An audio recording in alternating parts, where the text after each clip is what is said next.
What's going on, guys? Welcome back to the channel. We are moving right on to part 2 of 3 on my lighting upgrade series. This is what we're doing on the Mazda B2000. So I'm just gonna kick it basically right off where we left from the last video. I'm just gonna explain right now just a little bit of the intro so then you know exactly where we took off. Basically now we're moving to doing the outside of the truck. So we're gonna basically replace all the lights that we had done already on my first video on the lighting update.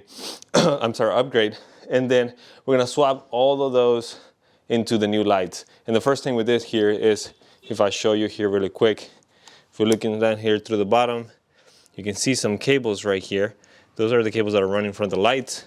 So if we go underneath of the truck, you can see the lights right there. Basically all we did was, we have a bracket that goes from here to that side. We took the old lights off and we just glued the new lights in place. We're gonna use the light that was in here into the grill and then in another spot, but that's exactly where we're gonna pick off right here in the next clip. So let's do it. So now that we have basically the front done and set up with the new LED light that I'm putting in there, I have my old one here to the side. We're gonna leave that like that because we're gonna reuse that here in a second. So in the meantime, I'm gonna go ahead and move to the sides of the truck. And to do that, I'm gonna remove my fender liner like I had before, because my cables are right behind it. That way they're protected from the elements. And basically I am gonna unhook the way that I had it here set up. The reason why is because when I first did this, I did it a little bit different than when I show you guys on the video here on the hard body. On the hard body, we basically drilled two little holes on the side, put some L-shaped brackets, and then held the light in place. And that worked out perfect. So that was a lot better and a lot easier than the way that I had it set up here. So basically what I'm gonna do right now is I'm gonna come down here and remove my current LED lights out of there. Take it out. I already disconnected it here, so that way it's ready to come off completely. And then we're gonna basically mount some new L shapes and the new light into a new aluminum flat, which I do have over here. So you can see it there. So let's do that, and that way we can run our wiring where it needs to go, and then it'll be out of the way. So let's do it. Check it out. So now we have removed the side one here, and I can tell you exactly why I basically overcomplicated this a little bit and made it harder for myself the first time I installed it, and why we're gonna move into this other method just because it's gonna be a lot easier. So first of all, when I did this initially, for some reason I ended up getting 3 foot long flats, which meant that we still had a big chunk of this LED over here hanging. And I remember exactly why. The reason was because the 3 foot long aluminum flat here fit basically perfect between the door and the back of it. And then there were some basically supports there that I was planning to drill into, and that's where I was gonna hang this from, because I wanted it to be all out of sight. I didn't want anything visible on there, no bolts or anything like that. So that's the reason why I went with that. So then to fix that problem here on the back of it, I basically kind of cut another little piece that I already had, and I put it back here. But then this piece was held in place with this. You remember this? Same things I used on the inside for those little pieces I put in there. These are the leftover parts from the power lock kit. So basically I put this here in the middle, and this is how I held in place inside of it. And then I bent this back so it was out of sight on the back. So that way you couldn't see it anything back here, but it was still hanging, and I didn't have to do anything with the bed. I didn't have to tap into anything or drill into anything. It was just kind of hanging with a zip tie holding it in place. So I mean, it worked great. The light works great still, no issues there. But we're just gonna upgrade to the other system, which is gonna be a lot easier for me to put on. So now we're gonna get our new light prepped, and then get our new flat also prepped, and drill 2 holes here on the side and put it in place. Let's do it. It is now a new day, and we have here our light, and let me put it side by side so you guys can see. The upgraded lights are also now bigger. As you can see, we have our old light right here, and look at that, it ends right there, and we still have a big chunk on both sides that kind of sticks out. The reason why these ones are 4 foot long, these ones are 5 feet long, and there are also, let me zoom in here, they look almost exactly the same, but look at that, you see the LEDs, they're a little bit more clumped together, a little bit closer. These ones are a little bit more separated, but you also have these chips in here, which is the reason why these lights will do a lot more stuff than this one's over here. Now, they're both good lights if you want to just have underbody lights. So now let me go a little bit into one of the cons of this new lights. Because they are bigger than the old ones, it is going to stick out a little bit more on each side, so we're going to have to plan that a little bit better. We're going to have to center this new flat. I still have a 4-foot long flat, so we are going to have about 6 inches on each side of hanging, which I'm going to get to it once I start putting them on. We're going to basically do a similar setup like we did with the old one, where we kind of have a little stick kind of hanging out on each side. Most likely we're going to use this ones from our power lock kit, and tying them up and get them out of sight with some zip ties.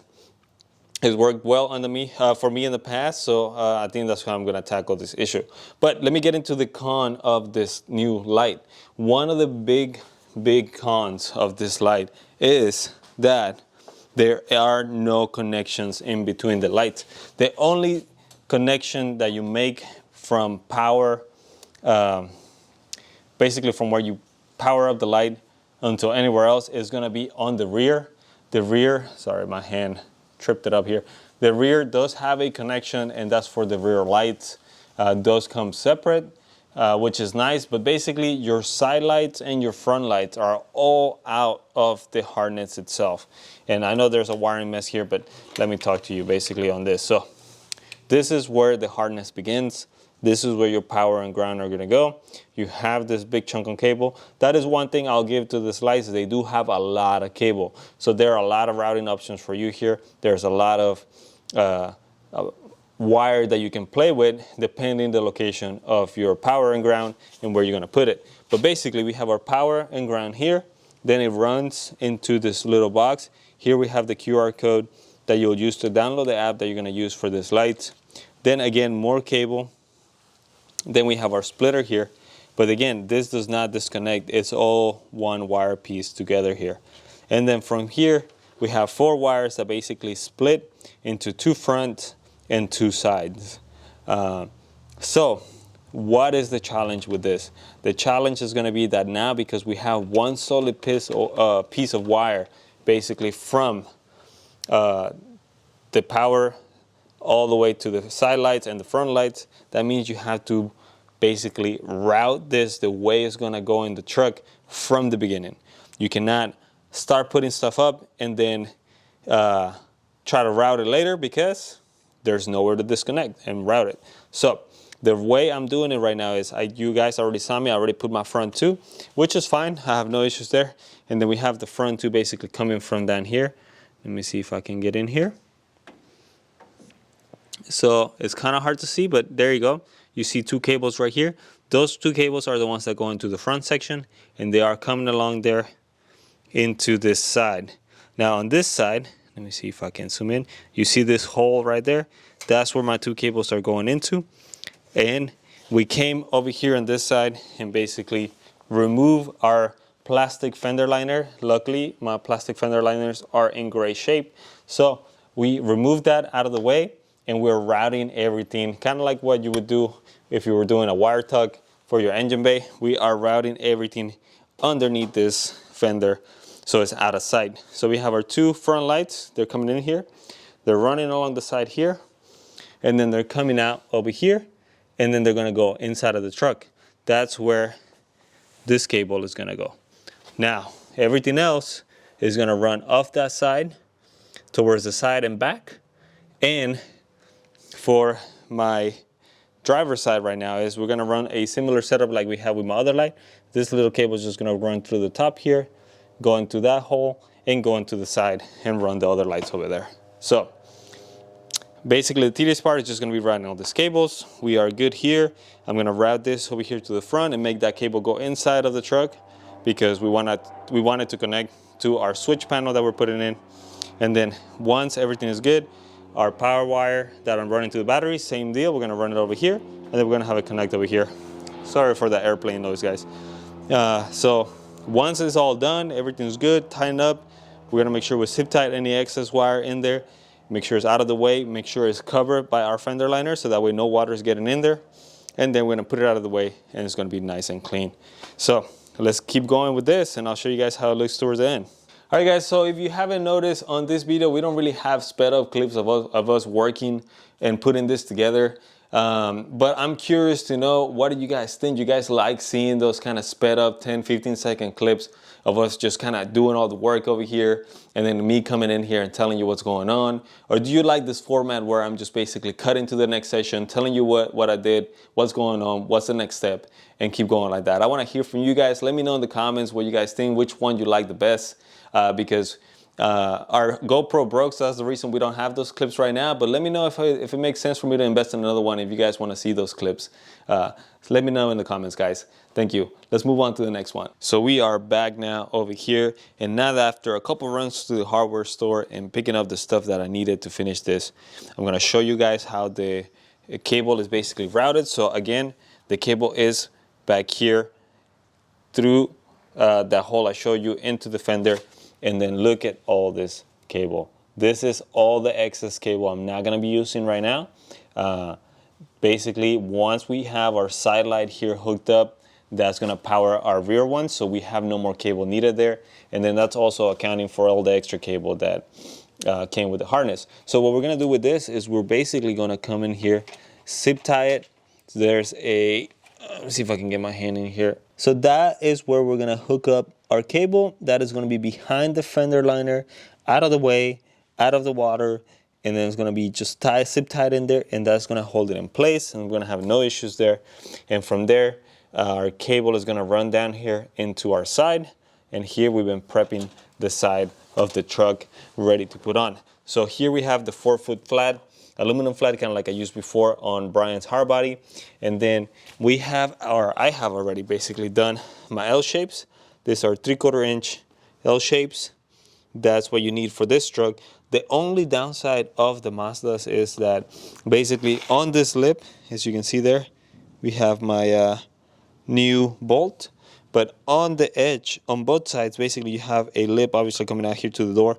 But on the back of this, there's also a small lip that we have to deal with. So it's not as simple as it was on Brian's, where we just put the L shape and you were good. I basically had to get, let me see if I can get down here a little bit. So I had to get inch longs. They're basically number 10, 24 by 1 inch. So number 10, 24 by 1 inch, see if you can see it there. This 1 inch long bolts basically have enough space out here. I added a couple extra nuts and stuff and spacers in between, so it would stick out the L shape far enough away from that lip that we can put our flat without an issue. Again, I don't want the lights to show through the bottom. I want it to be just a nice clean light coming from it. Here's our other bolt. So then this is the only way that I got it to work right now. So this is a 1 inch long bolt. Then there's a bunch of spacers, basically nuts and spacers here, enough to where I can then put my L shape and be far enough from the lip to have it be good. So now that that's set up, we are now gonna be basically over here on the flat. I drilled my holes, everything is lined up, I already tested it and everything. We are gonna probably mount this and then see how much forward the light needs to have and then how much back the light needs to have. And then we're gonna zip tie it. And again, using these things from the power locks, we are basically just gonna put it here, and with the same glue from the light, we're gonna kind of glue it down and then zip tie it, and that should be enough for it to like hang and be out of the way. So it might be kind of hard to picture right now, but trust me, once it's on there, we're not gonna see it. The only part we're gonna see it is just gonna be right here. We're gonna see a little bit of it through that crack, but hopefully once we pull it with the zip ties, it's only gonna be a minimum thing that we're gonna see there. So let's continue on and then I'll show you guys.